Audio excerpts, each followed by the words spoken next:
తీర ప్రాంతాల్లో బీజేపీ నాయకుల పర్యటన, పునరావాస కేంద్రాలను తరలి వెళ్లాలని అభ్యర్థన. కాకినాడ రూరల్ ముంతా తుఫాన్ కారణంగా ప్రజలందరూ ముఖ్యంగా తీర ప్రాంత మత్స్యకార సోదరులు అప్రమత్తంగా ఉండాలని Bharatiya Janata party parliament convener Rambala Venkateswararao అన్నారు. అసెంబ్లీ కన్వీనర్ పితాని లీలావతి, కిసాన్ మోర్చా రాష్ట్ర కార్యదర్శి బోడిశెట్టి వెంకట రామకృష్ణ, రాష్ట్ర Kisan Morcha cell convener Pendem Satyanarayana, rural మండల ప్రధాన కార్యదర్శి పాలిక శివతో సూర్యారావుపేటలో పర్యటించి ఆయన మత్స్యకారుల యోగక్షేమాలను అడిగి తెలుసుకున్నారు. ఈ సందర్భంగా రంబాల మాట్లాడుతూ ప్రధానమంత్రి నరేంద్ర మోడీ సూచనలతో సీఎం చంద్రబాబు నాయుడు, ఉప ముఖ్యమంత్రి పవన్ కళ్యాణ్ హుటాహుటిన అధికార యంత్రాంగాన్ని రంగంలోకి దింపిందని అన్నారు. అదేవిధంగా కాకినాడ రూరల్ శాసనసభ్యులు పంతం నానాజీ, ఎంపీలు సానా సతీష్, ఉదయ్ శ్రీనివాస్ తీర ప్రాంతాల్లోతో పాటు వివిధ ప్రాంతాల్లో పర్యటిస్తున్నారని, ముందస్తుగా మత్స్యకారులను సముద్రంలోకి వెళ్లకుండా వారి బోట్లను సురక్షిత ప్రాంతాలకు రప్పించి 2 రోజుల నుంచి వారిని సురక్షిత ప్రాంతాలకు తరలించి వారికి టిఫిన్, భోజన సదుపాయం అలాగే వైద్య సౌకర్యం అందిస్తూ ప్రభుత్వ సూచనల మేరకు ప్రజలందరూ అప్రమత్తంగా ఉండాలని రంబాల అభ్యర్థించారు.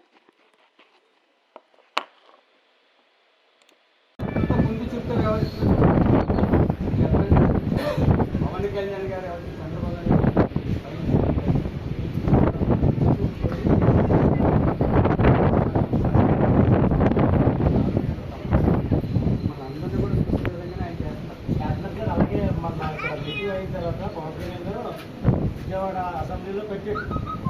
దానికి మిగతా పార్టీలు కూడా ఆయన సపోర్ట్ చేసి మాకు అవును సార్ ఆ పని అయితే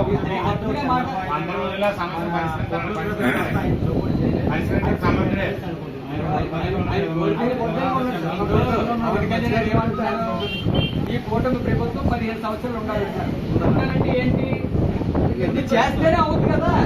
అంటే హామీ ఇచ్చారంటే మోడీ గారు ఇచ్చిన హామీ, పవన్ కళ్యాణ్ గారు అంటే మోడీ గారికి ఇష్టం. అలాగే చంద్రబాబు నాయుడు గారు పరిపాలన ఉండాలి, ఇక్కడ పవన్ కళ్యాణ్ అధికారంలో, అలాగే మోడీ గారి సారథ్యంలో పైనుండి ఎప్పుడైతే కూటమి సక్రమంగా ఉంటేనే మనకి 15 సంవత్సరాలు ఉండగలుగుతుంది. ఏం చేయబోతుంది మీరు ఇస్తారా? లేదు.